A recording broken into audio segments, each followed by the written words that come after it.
Começa agora um programa que traz tudo sobre o livro mais lido em todos os tempos. Apresentamos O Som do Livro.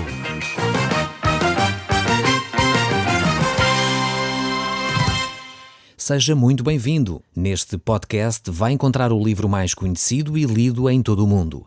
Vamos levá-lo numa viagem pela história da humanidade. Este é um audiolivro para si, para a sua família e sociedade em geral. Contextualização e comentários de Paulo Chaveiro. Caro amigo, nós hoje estamos a ver o segundo livro de Reis e vamos ver o capítulo 5 deste livro. E vamos ver aqui uma história extremamente interessante. É a história de um general do exército da Síria. Ele era um homem extremamente valoroso, um herói de guerra, podemos dizer assim, mas ele tinha um problema sério na sua saúde. Ele era leproso. E nós vamos ver aqui que ele veio ter com o profeta Eliseu a fim de receber a cura para esse problema. E esta história aqui é muito interessante, pois ela representa aqui um capítulo extremamente vital como este profeta Eliseu. Ele manda este homem lavar-se no Rio Jordão e ele vai desprezar este conselho do profeta. Ele acha que realmente haveria talvez uma forma mais interessante para resolver o seu problema.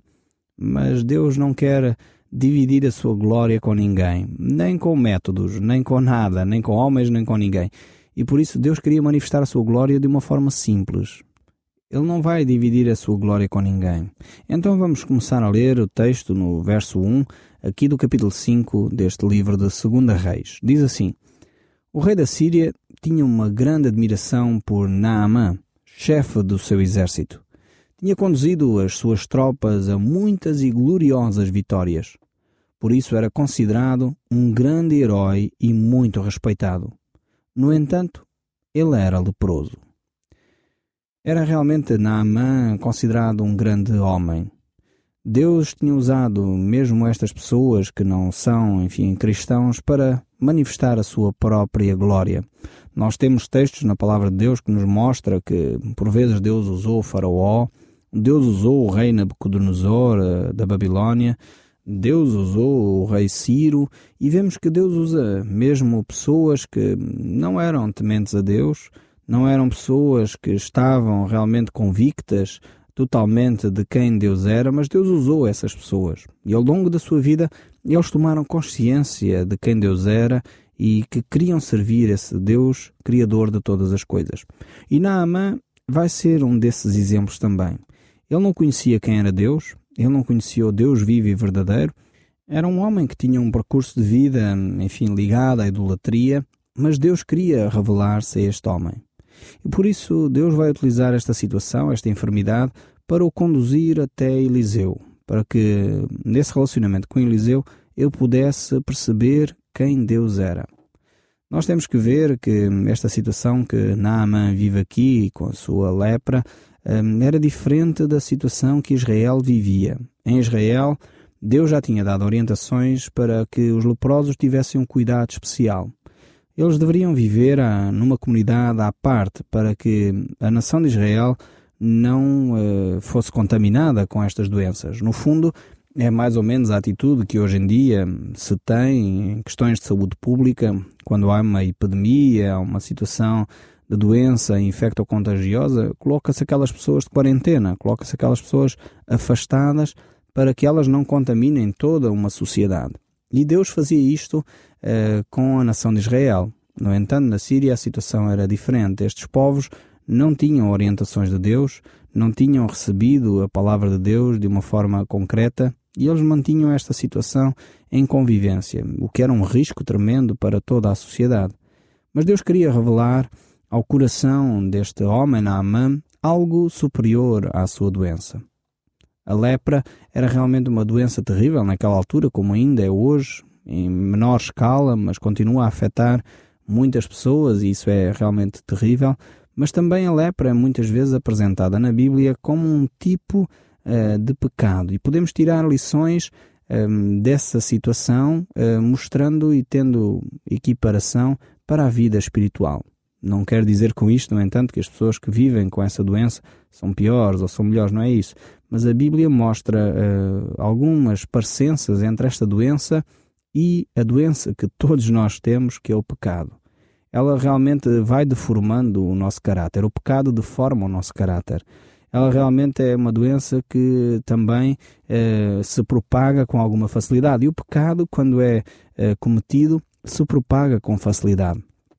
Nós sabemos, aqueles que temos filhos, que como as companhias dos nossos filhos os influenciam. E isso tem a ver com o bem e com o mal. Muitas vezes as companhias influenciam os nossos filhos para o mal. E é assim que o pecado também se transmite. É uma doença terrível do pecado. Ainda que é necessário um remédio único, que é o sangue de Cristo, para nos purificar. É o único remédio que nós temos para curar a doença do pecado. Mas continuando então aqui na história do livro de Reis, capítulo 5, diz assim o verso 2. As tropas da Síria tinham invadido certa vez a terra de Israel, e entre os cativos que levaram encontrava-se uma menina que ficou ao serviço da mulher de Naamã. Aqui esta menina, mais uma pessoa temente a Deus, um dos anónimos tementes a Deus. Esta menina é uma menina judia e ela realmente conhece quem Deus é. E está ali numa situação um pouco agradável. Ela foi levada como escrava pelos sírios quando eles invadiram a terra de Israel. E ela está ali ao serviço da mulher de Naamã. E esta menina, eu creio que é tão importante como talvez outras personagens que nós conhecemos bem nas Escrituras, como Esther, Débora, Ruth e outras grandes mulheres de Deus. É verdade que o nome dela não aparece aqui. No entanto, ela tem um papel fundamental para levar este homem, Naamã, este general, a ter um encontro realmente profundo com Deus. E vejamos assim como é que Deus usa esta jovem menina para falar ao coração deste homem. E diz assim: um dia a menina disse à sua senhora: bem gostaria que o meu senhor fosse ver o profeta na Samaria. Havia de curá-lo dessa lepra. Aqui esta menina fala acerca de Eliseu, que era o profeta de Deus. E os seus feitos, a ação que Deus tinha através deste profeta, era bem conhecida. E por isso mesmo ela relembra, dizendo: se Naamã estivesse juntamente com o profeta de Deus, certamente ele seria curado. E o verso 4 continua a dizer: Naamã contou ao rei o que a menina dissera. Sim, vai lá ver esse profeta, disse o rei. Escreverei uma carta de credencial para apresentares ao rei de Israel. Então Naamã partiu, levando consigo 600 quilos de prata, 6.000 moedas de ouro e 10 mudas de roupa. A carta para o rei de Israel dizia assim: o homem que é portador desta carta é meu súbdito Naamã. O que eu pretendo é que tratas de curar a sua lepra. Quando o rei de Israel leu a missiva, rasgou a roupa que trazia vestida e disse: este homem manda-me um leproso para que eu o cure? Sou eu Deus para dar vida ou matar? O que é que ele está a arranjar? É uma desculpa para invadir de novo o nosso país. Mas quando o profeta Eliseu soube do aperto em que o rei se encontrava, mandou-lhe uma mensagem: por que é que estás tão perturbado? Manda Naamã vir ter comigo. Ele ficará a saber que há um verdadeiro profeta de Deus aqui na terra de Israel. Naamã chegou com os seus carros e cavalos à frente da casa de Eliseu. Este mandou-lhe um mensageiro que lhe disse para ir lavar-se 7 vezes no rio Jordão, e que ficaria sarado de qualquer vestígio da lepra. Este episódio aqui é bastante curioso. Primeiro vemos que este homem é um general de um exército poderoso, vai até Israel para falar com o rei de Israel para tratar de um assunto que é vital para ele. Iria conduzi-lo à morte se ele não tratasse da sua lepra. Mas o rei de Israel fica logo perturbado. Isto era um assunto de Estado e ele já não sabe como resolver, pois ele não é temente a Deus. No entanto, o profeta Eliseu tomou conhecimento de que essa situação estava a ocorrer. E então ele diz: esse general que venha ter comigo e nós tratamos do assunto. Então Naamã vai procurar o profeta. Ele talvez pensava que este profeta o iria receber com toda a pompa e circunstância, tanto que ele vai com uma grande comitiva, com ouro, prata, vestes, etc., uma grande pompa e circunstância, mas realmente Eliseu não se deixa impressionar com esse tipo de situação. E Eliseu não era um mercenário. Ele não vendia bênçãos às pessoas. Ele simplesmente permitia que a bênção de Deus corresse dele para aqueles que o procuravam. E isto deixa-nos aqui já algumas lições. Infelizmente, às vezes assistimos a situações de pessoas que falam supostamente em nome de Deus com o intuito de receber alguma coisa em troca, benefícios materiais e etc.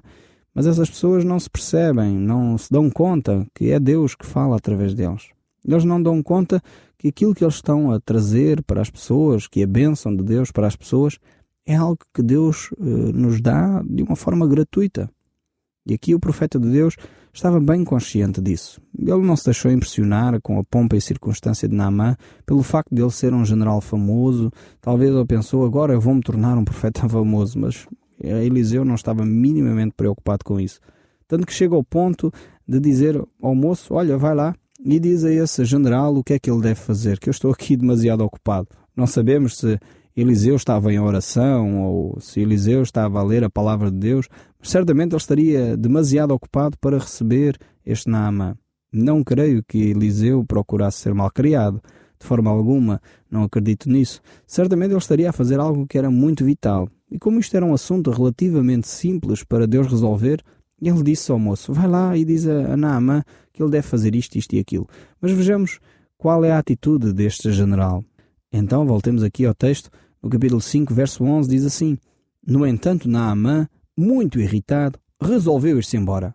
Vejam bem, disse ele, eu sempre pensei que pelo menos ele viria, falaria comigo, poria as mãos sobre as partes leprosas, invocaria o nome do seu Senhor, seu Deus, e eu ficaria curado. É muito curiosa esta atitude de Naamã. Se o profeta tivesse feito isto que ele estava à espera, provavelmente ele ficaria impressionado. Uau! Este Deus é realmente fantástico. Mas Deus age de uma forma simples. Deus baralhou ali a cabeça de Naamã de uma forma muito curiosa. Deus queria tratar de um problema mais grave do que a lepra que Naamã tinha. Deus queria tratar do orgulho deste general. E por isso ele age desta forma. Aliás, Deus é muito interessante na forma como ele age conosco. Comigo, pelo menos, eu penso que consigo a mesma coisa. Deus muitas vezes baralha-nos as ideias. Ele age de uma maneira que nós nem pensávamos que era possível Deus agir. Por vezes nós estamos a orar numa determinada direção e Deus quer responder exatamente ao desejo do nosso coração. E às vezes as palavras não refletem aquilo que está no nosso íntimo. E Deus, como conhece o nosso coração, Ele vai responder àquilo que está no nosso íntimo, no íntimo do nosso ser. E por isso às vezes vêm situações difíceis à nossa vida, porque Deus realmente quer responder ao íntimo do nosso coração. Algumas pessoas pedem às vezes, ó Senhor, dá-me paciência. O que a Bíblia diz quando alguém pede paciência é que Deus vai dar tribulação, porque a tribulação, diz o texto bíblico, produz a paciência. Então, às vezes Deus age de uma maneira que nós não esperamos. Deus age de uma forma que nós ficamos, com as ideias baralhadas. Como diz o texto bíblico, os caminhos de Deus são demasiadamente elevados em relação aos nossos. E é por isso mesmo que Deus muitas vezes nos deixa boquiabertos diante daquilo que Ele está para fazer. Aqui Naamã tinha um problema muito sério. O problema dele era realmente o orgulho e não a lepra. E Deus diz que Ele resiste aos orgulhosos, porém aos humildes Ele dá graça. Ele queria tratar do orgulho de Naamã. Não queria simplesmente tratar da lepra. Queria ir um passo mais em frente. E por isso mesmo Naamã ficou irritadíssimo e pensou, eu vou-me já embora, eu vou voltar para a minha terra. Eu estava à espera que Deus agisse de uma determinada maneira, mas Deus não agiu assim, então eu já não quero saber mais disto.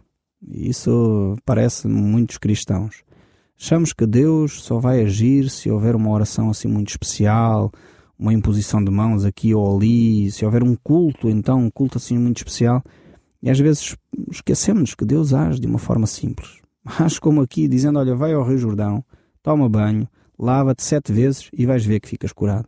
Não houve imposição de mãos, não houve sequer a presença de Eliseu, não houve uma atitude assim muito, mística. Não, era uma coisa simples. E isto irritou profundamente a Naamã. Às vezes nós cristãos somos assim também. Ficamos irritados quando pensamos que não, o culto tem que ser desta maneira, eu tenho que sentir a presença de Deus aqui ou ali. E às vezes esquecemos-nos, como diz a palavra de Deus, que para Deus ouvir a nossa oração precisamos de entrar no nosso quarto, fechar a nossa porta, ficar lá em silêncio. E ali naquele momento de silêncio onde nós estamos sozinhos com Deus, Deus ouve a nossa oração. Deus quer acima de tudo que nós vivamos pela fé, porque sem fé é impossível agradar a Deus. Então Deus queria começar a trabalhar no coração de Naamã, assim como Ele quer trabalhar no seu coração. Talvez Deus vai fazer coisas na sua vida que contrariam a sua ideia do que é ter um relacionamento com Deus. Talvez Deus vai começar a fazer coisas na sua vida que contrariam a sua ideia do que é uma religião.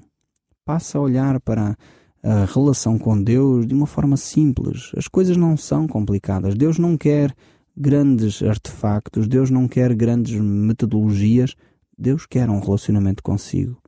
E esse relacionamento passa por nós reconhecermos o nosso pecado, passa por nós olharmos para o sacrifício de Cristo na cruz e dizer: eu reconheço que é esse sangue de Jesus que me purifica de todo o pecado. Esta é a mensagem simples da palavra de Deus. E às vezes nós pensamos que seguir a Deus, ter um relacionamento com Deus é algo muito complexo. Temos que ter uma certa ordem das coisas, temos que ter uma certa metodologia, temos que ter uma liturgia assim ou assado, temos que ter isto ou aquilo, mas realmente o relacionamento com Deus passa pelo nosso reconhecimento do pecado e de o aceitarmos pela fé o sangue de Jesus Cristo que nos purifica de todo o pecado. Quando nós fazemos essa oração de entrega nas mãos de Deus, o milagre acontece, assim como iria acontecer com Naamã caso ele entrasse nas águas do Rio Jordão. Mas vamos ver o que o texto bíblico diz. Será que ele vai agir então como o profeta orientou, ou ele vai-se embora sem ser curado? Vejamos o texto bíblico. No verso 13 diz: mas os seus ajudantes tentaram fazê-lo reconsiderar. Se o profeta te tivesse pedido para fazer uma coisa muito difícil, não o terias feito? Então por que é que não fazes isto, que é lavar-te e ficares curado? Naamã sempre aceitou descer então às águas do Rio Jordão, mergulhou as 7 vezes, como Elias lhe tinha dito, e a sua carne ficou como a de um menino. Ele curou-se. É bom ter amigos assim como estes que aqui estão, que nos fazem refletir às vezes as coisas. Naamã era este homem bastante orgulhoso, estava pronto para ir embora. Mas, no entanto, estes amigos disseram: mas por que não? Já que estamos aqui, o Rio Jordão está aqui, por que não experimentar aquilo que o profeta disse? E o facto é que, ao fazê-lo, realmente Deus operou esse milagre. Deus queria mostrar a Naamã que o mais importante é a fé, não é os métodos, não é a forma como nós imaginamos as coisas, não é o dinheiro, não é o facto de ele ter muito dinheiro que podia comprar os favores de Deus, mas era a atitude do seu coração, era a obediência à palavra de Deus. E realmente isso aconteceu, porque ele exerceu a sua fé, ele fez esse ato ainda com pouca fé, mas fê-lo e Deus honrou e curou. Mas o texto no verso 15 ainda diz: voltou então mais a sua comitiva para ir falar de novo ao profeta. Puseram-se respeitosamente na sua frente e Naamã disse: agora sei que em todo o mundo não há um verdadeiro Deus senão em Israel. Peço-te que aceites estes presentes. Juro-te por Jeová, o meu Deus, que não os aceitarei, disse Eliseu. Naamã insistiu com ele para que os aceitasse, e ele sempre recusou firmemente. Vemos que Naamã teve este encontro com Deus realmente. Ele percebeu que Deus estava nesta ação. Porque, em primeiro lugar, Elias agiu de uma forma desinteressada, não foi por causa dos bens que ele trouxe este favor à sua vida, este milagre à sua vida, mas foi porque realmente Deus queria abençoar a vida deste homem. E assim ele estava grato. Mas o texto ainda continua no verso 17 e diz: bem, disse Naamã, está certo, mas peço-te que me dês terra correspondente a 2 carregamentos de mula para levar comigo, porque daqui em diante nunca mais oferecerei sacrifícios a outro Deus senão ao Senhor. Contudo, que o Senhor me perdoe só isto: quando o meu Senhor, o meu rei, entrar no templo dos deuses de Rimon para o adorar e se apoiar no meu braço, que o Senhor me perdoe se eu também me inclinar. Podes ir em paz, disse Eliseu, e Naamã regressou à sua terra. Vemos que este episódio leva a Naamã a mudar de atitude. Ele percebe que Deus é realmente único. Não há outro Deus tão poderoso como o Deus de Israel. E era necessário agora mudar o seu comportamento, deixar de adorar os ídolos para passar a adorar o único Deus vivo e verdadeiro. E ele tem este ato de levar terra como símbolo daquilo que lhe aconteceu para a sua própria terra, como para o relembrar de que ele não deveria de adorar outros deuses. Mas, no entanto, diante desta atitude, vemos o que acontece ainda no verso 20. Mas Geazi, o ajudante de Eliseu, disse para consigo: o meu senhor não devia deixar este indivíduo partir sem ter ficado com alguns presentes. Quem há de ir atrás dele para ver se ainda apanha alguma coisa serei eu. E Geazi partiu atrás de Naamã. Quando este o viu aproximar-se, saltou do carro e foi ao encontro de Geazi. Alguma novidade? Perguntou-lhe. Não, vai tudo bem, respondeu Geazi. Apenas que o meu senhor me mandou vir ter contigo porque chegaram 2 moços, profetas, das terras de Efraim, e ele gostaria de lhes dar 34 quilos de prata e 2 mudas de roupa. Tens aqui já 78 quilos, respondeu Naamã, e deu-lhes mais 2 fatos caros, e pôs o dinheiro em 2 sacos, mandou 2 servos seus que carregassem com os presentes na companhia de Geazi. No entanto, quando chegaram à colina onde vivia Eliseu, Geazi pegou no fardo dos presentes e mandou os servos embora. Depois escondeu o dinheiro na sua casa. Ao apresentar-se novamente na frente do seu senhor, Eliseu perguntou-lhe: de onde vem Geazi? De sítio nenhum, respondeu-lhe. Não estás a ver que o meu pensamento te acompanhou? Enquanto Naamã desceu do carro para vir ao teu encontro? Seria esta situação própria para arranjar dinheiro, roupas, olivais, vinhas, cordeiros, bois ou servos? Visto que fizeste uma tal coisa, a lepra de Naamã ficará sobre ti e sobre os teus filhos, e sobre os teus descendentes para sempre. Geazi saiu dali leproso, com a pele branca como a neve. Estes textos aqui mostram realmente como Deus abomina este tipo de atitudes. Pessoas que procuram retirar benefícios pessoais daquilo que Deus tem-lhes dado. Deus tem dado ao seu povo dons, Deus tem dado ao seu povo talentos especiais. E, infelizmente, muitas pessoas procuram tirar partido pessoal dessas situações. As consequências são terríveis, pois Deus não ama de forma alguma esse tipo de atitudes. O Som do Livro, uma produção da Rádio Transmundial de Portugal.